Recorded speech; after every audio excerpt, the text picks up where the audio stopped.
Olha, um fato que chocou o mundo nesses últimos dias, com certeza não aconteceu aqui no Brasil, mas aconteceu com um vizinho nosso, que foi na Venezuela, né? Exatamente, né? A gente teve, infelizmente, um abalo sísmico na verdade, dois abalos sísmicos de enorme magnitude na Venezuela, os dois acima da escala 7 na escala Richter, e que até o momento a gente tem pouco mais de 1.000 mortes confirmadas, mas 50 mil desaparecidos. E a tendência, né, com o passar do tempo, mais mortes sejam confirmadas.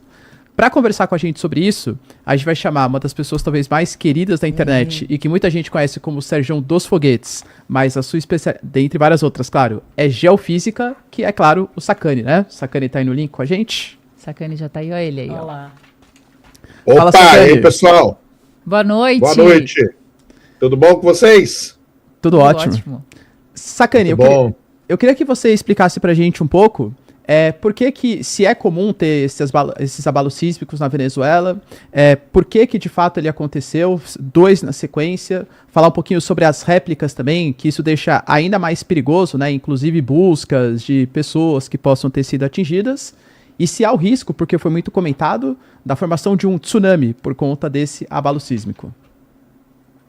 Então vamos lá, né, pessoal? Foi dia 24 de junho, aconteceram o grande tchan desse terremoto aí, que foram um de magnitude 7.2 e outro de magnitude 7.5, com menos de 1 minuto de intervalo entre eles.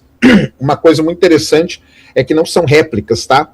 Foi a gente chama, né, na geofísica de abalo duplo, tá? É quando você tem dois sismos que acontecem no mesmo lugar, com intervalo de tempo muito pequeno e com magnitude muito parecida e com uma profundidade não muito grande, né? Esses terremotos aí um teve acho que 20 km de profundidade e o outro 10 km de profundidade, que é muito raso para terremotos, né?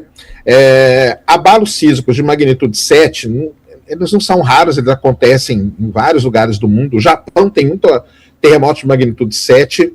O problema é que a Venezuela não é um país preparado para terremotos de grande magnitude assim, então as construções não são preparadas, por isso que caiu muito prédio na conta da NASA até agora, que ela usa um satélite específico para isso. Mais de 58 mil edifícios devem ter sido destruídos durante esse terremoto. Então é algo assim, cidades inteiras realmente que deixaram de existir com esse terremoto. A Venezuela, ela fica ali numa borda de placa, né? É a placa do Caribe junto com a placa sul-americana. Então ali costuma ter terremotos e tal, não é algo assim tão inédito na Venezuela, mas um terremoto tão forte assim fazia muito tempo que não acontecia. E esse que é o grande drama, né? Foram dois terremotos com 39 segundos, na verdade, de diferença entre um e outro. Então, deu um terremoto que já foi muito violento e menos de um minuto depois, outro terremoto muito violento. E aí você não consegue, né, ter essa recuperação. Como você falou, tem as réplicas também. As réplicas acontecem, são terremotos menores que vão acontecendo, mas acabam atrapalhando tudo, né? Tanto a parte de busca, a parte de salvação de vítimas e tudo mais. Outra coisa, né? Muitas imagens que o pessoal deve ter visto aí, você vê que o povo venezuelano ele não está preparado para terremoto. Porque no Japão, por exemplo, acontece terremoto dessa magnitude, não morre ninguém. Entendeu? O japonês está preparado, ele já sabe como ele tem que fazer, se jogar embaixo de mesa, se jogar embaixo de cadeira e tudo mais. E o venezuelano, tem a cena do aeroporto lá, que eu acho que todo mundo viu, né? Foi uma das primeiras que acabou saindo, que o pessoal sai correndo e se joga no chão, né? Aí não tem como, porque aí o que acontece? Quando você tem o desabamento do edifício, se você está jogado no chão, o prédio vai cair em cima de você. Se você se joga embaixo da mesa, ou de uma cadeira, ou de qualquer coisa, se algo desabar, você tem chance de, primeiro, se proteger, segundo, de formar um bolsão de ar ali, você conseguir sobreviver por alguns dias. A gente teve alguns casos aí muito interessantes, né? Teve um rapaz que foi resgatado 106 horas depois do abalo.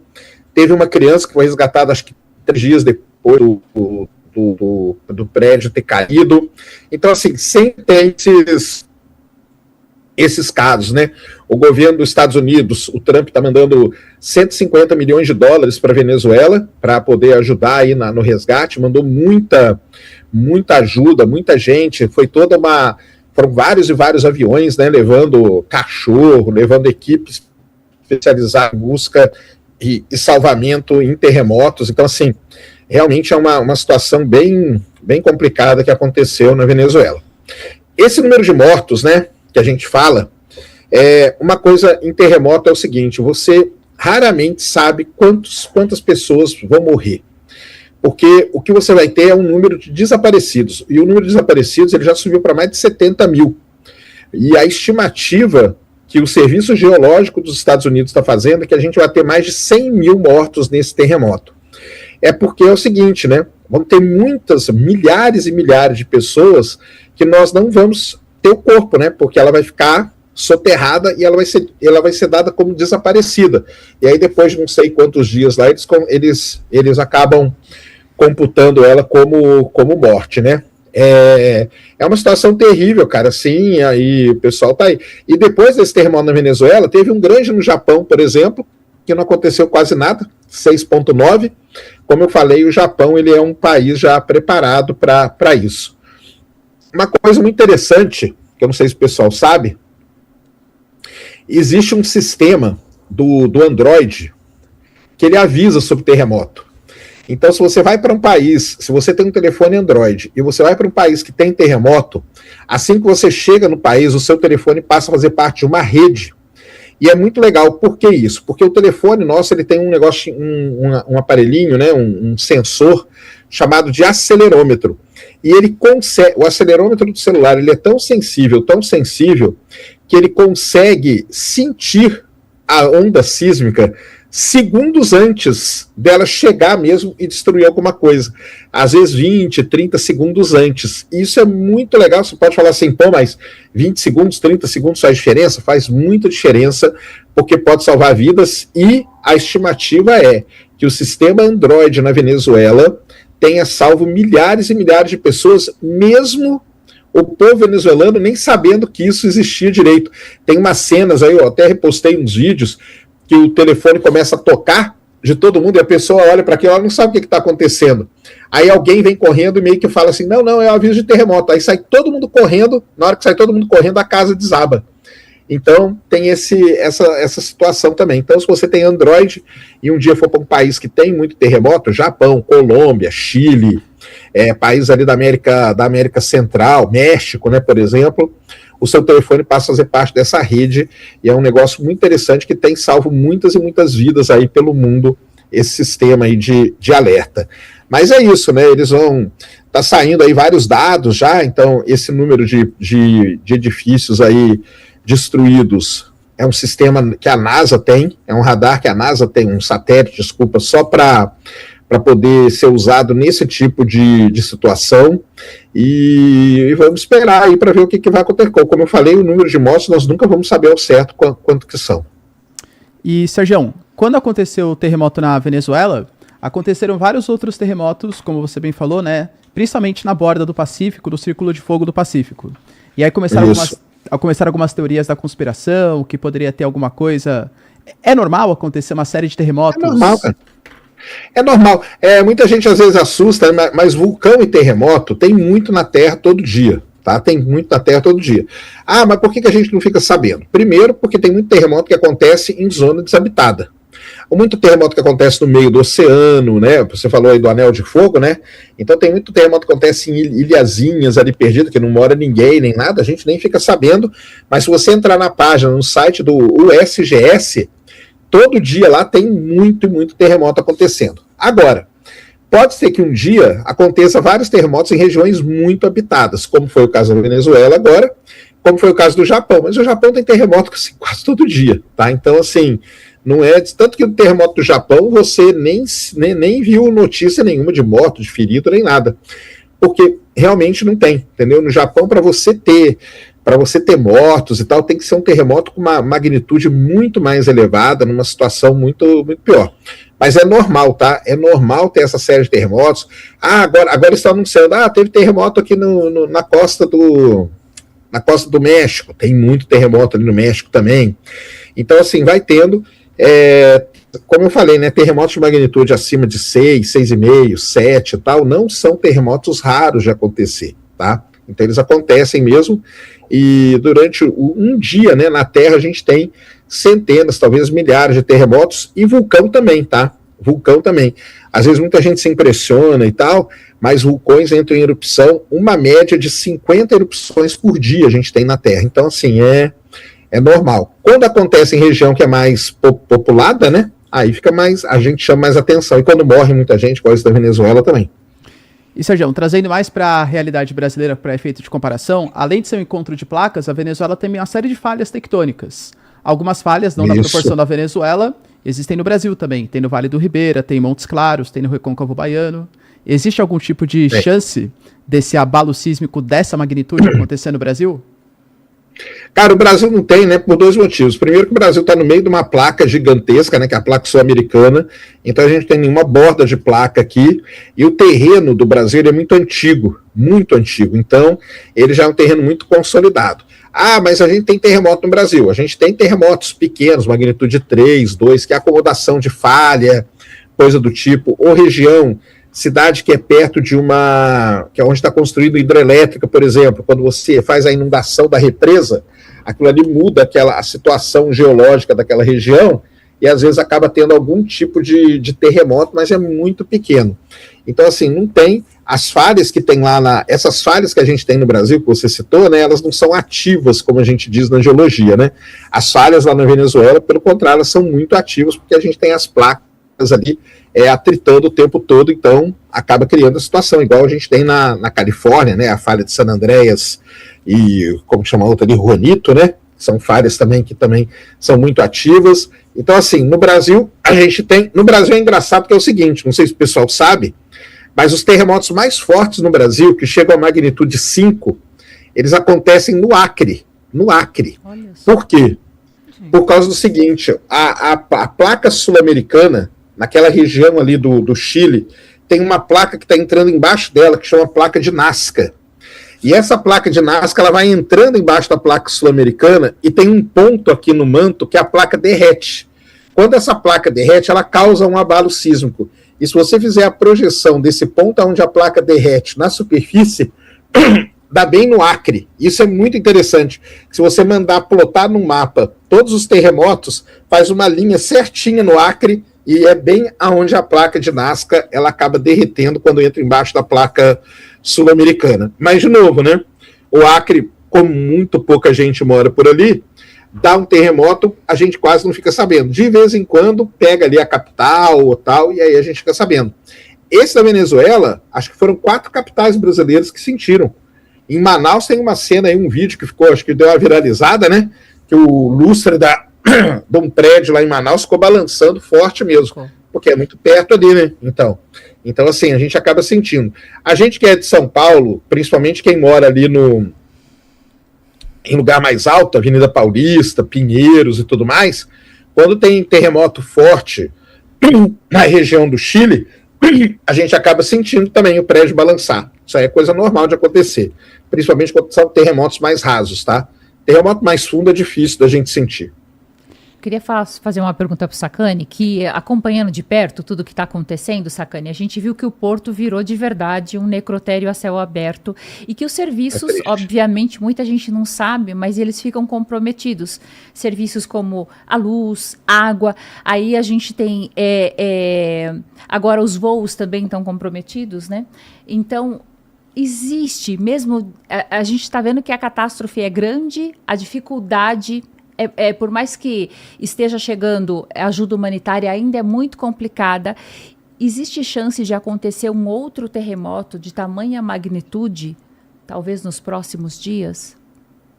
Então, aí é o grande problema, que é o seguinte, terremoto a gente não consegue prever. Então, esse é o grande drama de quem mexe com geologia, com geofísica, que é o seguinte, erupção vulcânica a gente consegue prever, muito bem até, porque tem vários indícios que nós vamos ter uma grande erupção vulcânica, a gente consegue tirar as pessoas da região e tudo mais e tal. Agora, terremoto, a gente não consegue ter essa previsão. Então, assim, o que a gente espera é que não tenha, porque como que causa um terremoto, né? Você tem 2 placas ali atritando e está acumulando energia. vai chegar um momento que aquela energia vai ser liberada, que é um terremoto como esse que aconteceu na Venezuela. Então é liberada aquela quantidade grande de energia. Então, agora, nesse momento, a energia que está acumulada ali nas placas, ela é bem menor. Então pode ter terremotos, mas são muito menores. Para você ter um terremoto maior, você tem que acumular muito mais energia. Então teria que demorar um tempo para isso acontecer. É isso que a gente tem como uma ideia, tá? Mas assim, a gente não pode cravar nada. Como eu falei, terremoto, a gente não consegue prever terremotos ainda. Isso é um grande desafio.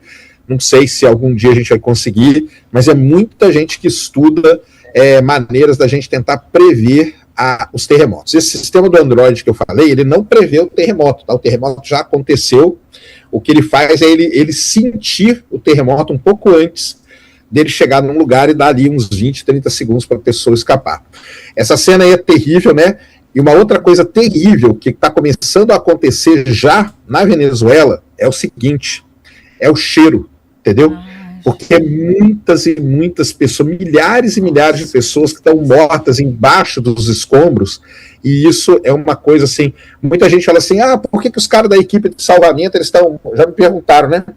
Por que o pessoal está andando com máscara? Tem alguma coisa tóxica ali? Não, é porque é o cheiro. Eles não aguentam o cheiro, porque as pessoas estão mortas ali, são milhares de pessoas, então esse é um problema seríssimo. Como você falou, né?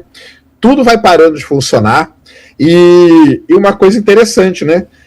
Muitas pessoas também estão sendo salvas pelo seguinte: o Elon Musk liberou a Starlink de graça para a Venezuela nesse momento, e tem muita gente que está usando a Starlink dentro dos escombros e mandando sinal. Então já teve algumas pessoas que apareceu o vídeo daquela, como que você foi resgatado? Não, eu usei Starlink aqui, mandei o sinal, e pelo sinal o pessoal me achou.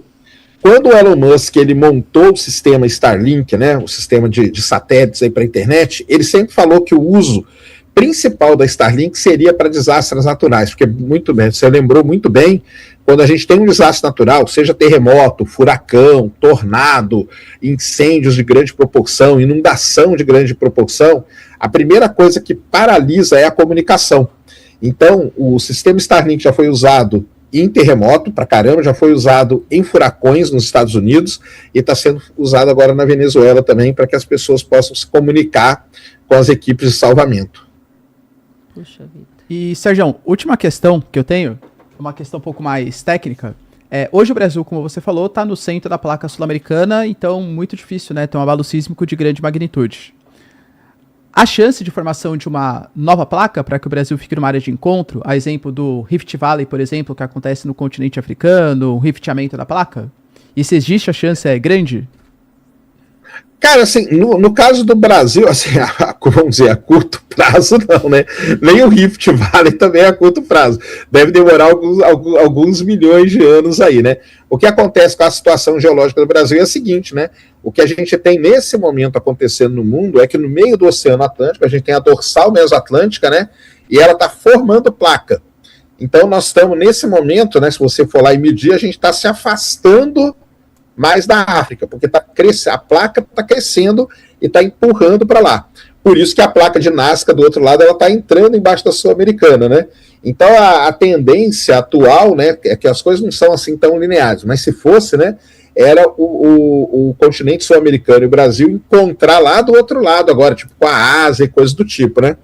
E agora não tem nenhum, assim, no Brasil não tem nenhum indício de um grande rift que pode se abrir e coisa do tipo. Como eu falei, é um terreno muito, muito antigo, o terreno do Brasil, né? Então é muito maciço, por isso que até para as ondas, as próprias ondas de terremoto, elas se propagarem por esse terreno, já é algo bem mais complicado do que em outras situações.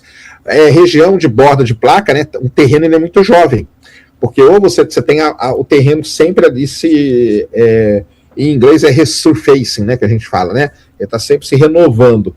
Então é isso que acontece. Mas o Rift Valley é bem lembrado, é uma região ali, o Rift Valley, tem aqui a falha de San Andrés, Juanito também, que são regiões aí que podem abrir, né? E estão abrindo, na verdade, né? O Rift está abrindo. Tem lá os GPS lá que ficam medindo tudo direitinho para acompanhar essas movimentações. Mas no caso aqui não, né? O Brasil, nessa questão aí, ele tá tranquilo por alguns milhões de anos, pelo menos. Bom, Sacani, queria te agradecer demais. Eu sei que você tem compromisso agora, mas de todo o coração, carinho de você ter parado o que você estava fazendo para entrar ao vivo aqui com a gente, viu? Valeu demais. Um abraço para vocês todos aí. Vamos aí, né? Temos que rezar, torcer aí para os nossos. O Brasil está mandando bastante coisa também, entendeu? Os Estados Unidos está mandando muita ajuda, o mundo inteiro ajuda, né? Então, tem países que são muito especialistas, né? O Japão tem muito especialista em resgate também, então resgate de escombros e tudo mais, né? O Brasil, só para finalizar aqui, né? O Brasil já passou por uma situação, não no Brasil, né? Mas quando os soldados brasileiros estavam pelaquela ação da ONU no Haiti teve um grande terremoto, considerado um dos mais devastadores da história da humanidade até hoje. Muito brasileiro morreu naquilo lá, e muitos brasileiros ajudaram a salvar muitas vidas no Haiti. Então os brasileiros também, eles têm uma expertise nisso aí, e estão sendo mandados, então é o mundo inteiro mandando equipes, né, para salvar cachorro, né? Tem uma equipe, partiu aqui dos Estados Unidos outro dia uma equipe só de cachorro. São os cachorros especializados em encontrar pessoas em escombros, porque eles têm, né, toda a habilidade ali, pelo cheiro, tá, eles conseguem, e pela facilidade deles entrarem, né, em lugares menos acessíveis para o ser humano, eles conseguem ir também encontrar isso. Mas é isso, infelizmente, né, a Venezuela tinha que se preparar, né, porque tem vídeos assim que são terríveis. Eu postei um vídeo que saiu muito tempo depois do terremoto, que é impressionante como em questão de 7 segundos um prédio inteiro vem abaixo. O prédio inteiro ele vem abaixo. Inteiro. Não sobra nada do prédio. E aí como você vai saber quantas pessoas estavam naquele prédio? Você não faz nem ideia. Tem como, né? Não tem como a pessoa, ela nem, vamos dizer assim, ela imaginou o que estava acontecendo. Porque é tão rápido o que acontece, que o prédio inteiro vem abaixo. A cidade mais atingida, ela chama Guaria, se não me engano, assim que fala. Essa cidade aí, se você ver, tem o antes e depois dela, tem um hotel também, que é uma coisa tristíssima. O hotel deixou de existir ali naquela região. Então, infelizmente, né, é triste pra caramba, são desastres naturais, e tem países que já estão preparados, né? Aí vamos ver o que vai acontecer. Sacani, mas só uma dúvida, eu sei que não é assim o seu setor, mas não sei se essa informação chegou até você, que muitos países estariam mandando ajuda humanitária, mas sentindo uma certa dificuldade até mesmo de conseguir entrar na Venezuela. Não sei se essa informação chegou até você. Uma certa resistência do governo, uma dificuldade, e hoje, inclusive, eles até acabaram fechando ali o espaço aéreo. Você chegou a receber alguma informação dessa? Cheguei sim. O que a gente tem que entender, mas você pode até responder melhor aqui, né? Que nesse momento a situação da Venezuela é uma situação complicada pra caramba, né? Que, tipo assim, ela tá sem presidente, né? Tem um presidente interino lá, né? Meio que, e os Estados Unidos, que ia, vamos dizer assim, tomar conta da Venezuela depois que pegou o Maduro, meio que não tomou. Então, imagina que é um país que está meio jogado num limbo, né? Pelo menos de liderança, o que é muito importante no momento desse, de uma crise dessa, né? Principalmente de uma crise de um desastre natural, você tem uma liderança. E o que a Venezuela tem de liderança é uma presidente, né? Acho que é a mulher, né? A presidente. A Delcy Rodrigues. Isso, então. Só que ela é interina, né? Pelo que eu sei, né? Ela não tá nesse limbo aí, né? Como que tá a situação? Ela tá no limbo, né? Na verdade, assim, ela era vice, né, do Nicolás Maduro. E ela é uma representante do bolivarianismo, e quando o Maduro saiu, ela assumiu o cargo e ficaria se ela concordasse com as pautas americanas. Como ela tá respeitando tudo que os Estados Unidos demandam, então possivelmente ela vai continuar até o próximo processo eleitoral. Ah, sim. Então tá. Mas eu vi isso aí, que eles estão tendo mesmo dificuldade, né? Eu sei que os Estados Unidos tá mandando um monte de coisa para lá. Aí os outros países aí é meio complicado. É uma situação, né? Então é isso, né? Você junta uma situação que já não é normal politicamente, economicamente e tal. E ainda vem um desastre desse gigantesco. A situação fica bem complicada mesmo na Venezuela. É triste pra caramba. Conheço demais a Venezuela, trabalhei muito lá em Maracaibo, Caracas, toda aquela região ali, trabalhei no Orinoco também, entendeu? Na minha época aí de petróleo e tudo, ia muito para a Venezuela, tenho muitos amigos lá na Venezuela, entendeu? Conheço muita gente lá, mandei mensagem para eles, ainda bem que eles não sofreram nada, estão todos bem, mas conheço demais o pessoal lá, um pessoal muito alegre, feliz, entendeu? Então, assim, realmente é muito triste o que aconteceu, viu? Sacani, quero agradecer demais mesmo a sua participação. Qualquer novidade, a gente volta a falar com o Sacani, né? Exato. Um prazer sempre, Sacani. Abraço. Valeu, um grande abraço para vocês. Boa noite aí. Obrigada. Abração. Tchau, tchau. Tchau.